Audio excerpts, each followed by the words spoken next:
ওদের ফতোয়ার জন্য আর মাদ্রাসায় যেতে হবে না। তো আমি জিজ্ঞেস করলাম কেন? ওদের ফতোয়া তো আপনাদের এই পার্লামেন্টে দেওয়া হয়। জামাত ইসলামীকে জানতে হলে 100 বছরের ইতিহাস জানতে হবে। জামাত ইসলামীকে ইসলামী দল নয় বলে যিনি বলেন তার কাছ থেকেই আমরা ফতোয়া নেব। আপনারা সবাই স্লোগান দিয়েছেন নির্বাচনের আগে, আমাদের মতো সবার আগে বাংলাদেশ। এইবারের বাজেটে সবার আগে বাংলাদেশের এই স্লোগানটি কি প্রতিফলিত হয়েছে? এটা যদি প্রতিফলিত হতো তাইলে আপনারা কৃষি সম্পর্কে যেই বক্তব্য দিয়েছেন, বাজেট পেশ করেছেন, সেটা কি এইখানে আছে? মাননীয় স্পিকার, আজকে মাননীয় অর্থমন্ত্রীর কাছে অনুরোধ করব, আপনি গ্যাস সন্ধানের জন্য সেখানে বাজেট বরাদ্দ করেন। এইভাবে রাখাইন বারবার যদি একটা গ্যাস পায়, ইন্ডিয়া যদি গ্যাস পায়। আমাদের 18 বছরের প্রধানমন্ত্রী, উনি নাকি সমুদ্র জয় করেছিলেন। আজকে এতদিন হয়ে গেল, উনি ক্ষমতায় 18 বছর ছিল, বঙ্গোপসাগর কোথায় বিজয় করেছে সেটার এখনো পর্যন্ত রেখা উনি দিতে পারেন নাই।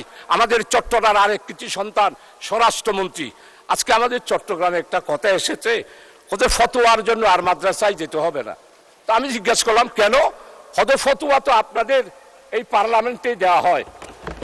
ফতোয়া কিরকম? ফখরুল ইসলাম মাননীয় মন্ত্রী, উনি যেমন ইসলাম নয়, জামাত ইসলামীও ইসলাম নয়। মানে স্পিকার, জামাত ইসলামীকে জানতে হলে 100 বছরের ইতিহাস জানতে হবে।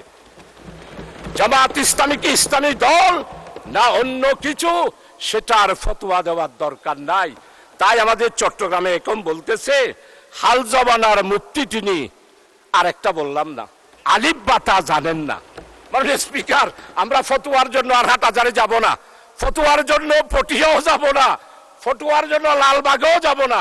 আমাদের এই মহান পার্লামেন্টে জামাত ইসলামীকে ইসলামী দল নয় বলে যিনি বলেন তার কাছ থেকেই আমরা ফতোয়া নেব। মানে স্পিকার, জামাত ইসলামের ইতিহাস, গণতান্ত্রিক আন্দোলনের ইতিহাস, জামাত ইসলামের ইতিহাস, ইসলামের উপরে যখন এই আঘাত এসেছে, জামাত ইসলামী বজ্রকণ্ঠে রাজপথে প্রতিবাদ করেছে, সারা বিশ্বে স্বীকৃতি দিয়েছে। জামাত ইসলামী হলো ইসলাম রক্ষার জন্য একটি মাত্র বাংলাদেশে, অন্যান্য ইসলামী দলের মতো নয়।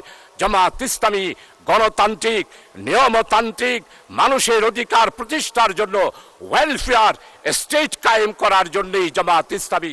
তাই নির্বাচনের আগে আমাদের বক্তব্য ছিল ন্যায়, ইনসাফ, বৈষম্যহীন, কল্যাণময় একটি রাষ্ট্র আমরা কায়েম করতে চাই। মাননীয় স্পিকার, 1973 সালের বাজেট দিয়েছিল, সবাই প্রশংসা করেছিল, কিন্তু বাজেট দেওয়ার পর আমরা দেখলাম সেরু মিয়া, অর্থমন্ত্রী ছিল তাজউদ্দিন, আর বাণিজ্য মন্ত্রী ছিল সেরু মিয়া, আমাদের সতর্গানের শফি সওদাগর। অর্থাৎ ব্ল্যাকে যা মাল আসবে, যদি তাজউদ্দিন সাহেব পারমিশন দিয়ে দিয়েছিলেন, সেরু মিয়ার নাম বললেই সব পরিষ্কার, কালোবাজার। তাই আমরা দেখতে পেলাম 74-এর দুর্ভিক্ষ, তাই দেখতে পেলাম মরিচের দাম 150 টাকা, যেটা বিগত 18 বছরে এসা আলমের মাসুদ, আপনারা তার কথা বলেন, বাংলাদেশকে ধ্বংস করে দিয়েছে। এসা আলমের মাসুদের বিচার আপনারা করতে পারেন নাই। আমার ইসলামী ব্যাংকের 85,000 কোটি টাকা লুট করে নিয়ে গিয়েছে মাননীয় প্রধানমন্ত্রী আর তার বোন শেখ রেহেনা। 2,63 বিলিয়ন ডলার বিদেশে পাচার করেছে, সেগুলোর কথা বাজেট বক্তৃতায় মাননীয় অর্থমন্ত্রী আপনি উল্লেখ করেন নাই। আপনি আজকে বাংলাদেশে দুর্নীতি কিভাবে দমন করবেন সেটার কথা বলেন নাই। কোত্থেকে করবেন? 4 মাসে এখনো পর্যন্ত দুর্নীতি দমন কমিশন আপনারা প্রতিষ্ঠা করতে পারলেন না, বরং দুর্নীতিতে যে বাজেট ছিল এখনো সেটা আপনারা কমিয়ে দিয়েছেন। তাই আপনাদের কাছে অনুরোধ করব, আসুন আপনারা যদি দেশ এবং জাতির স্বার্থে আমরা নতুন যেই যাত্রা শুরু করেছি সেই যাত্রার জন্য আপনাদের কাছে অনুরোধ করব, আপনারা মেহেরবানি করে দয়া করে বাজেটের মধ্যে আমি যেই 9টা মন্ত্রণালয়ের কথা বলেছি সেই মন্ত্রণালয়ে বাজেট বৃদ্ধি করার জন্য, সেই ব্যাপারে চিন্তা করার জন্য। মানে স্পিকার, পুলিশ শুধু বলতেছে আইনশৃঙ্খলা, পুলিশের মধ্যে এখনো পর্যন্ত আপনারা 14,000 শূন্যপদে পুলিশ দেওয়ার কথা বলেছেন।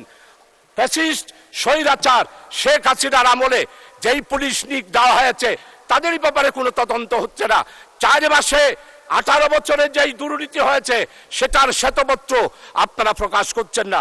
আসুন প্রবাসী কল্যাণ, আজকে প্রবাসী কল্যাণ মন্ত্রণালয়ে বাজেট বরাদ্দ করতে হবে। চট্টগ্রাম বন্দর এতদিনের বন্দর, এখনো পর্যন্ত বড় ভেসেলগুলা ঢুকতে পারে না। বড় ভেসেলগুলা বাইরে থাকে, সেই ভেসেল থেকে জাহাজ দিয়ে মাল এনে এখনো পর্যন্ত মানদাতার আমলের বন্দর পরিচালিত করা হচ্ছে। তাই আমার স্পষ্ট কথা, মাননীয় অর্থমন্ত্রী, আমাদের চট্টগ্রাম বন্দরকে আধুনিকায়ন করতে হবে, সিঙ্গাপুরের আদলে করতে হবে।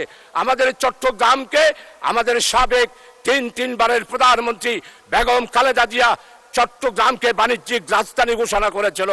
বাণিজ্যিক রাজধানী করার জন্য যা করা দরকার, সময় যেহেতু নাই, আমার কাছে স্পষ্ট প্রস্তাব আছে, সেগুলো আপনার কাছে আমি দিতে পারবো।